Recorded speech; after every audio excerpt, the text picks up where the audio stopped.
Good day to all employers in Hong Kong. I am Jovelyn Pakulan from Wenceslao Maria Aurora. I am 36 years old and happy married and blessed with one son aged 13 years old.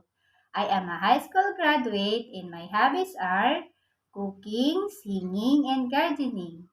I work as a helper here in the Philippines for 3 years. I have served for member of the family, one couple, and two children, ages 6 months old and 3 years old.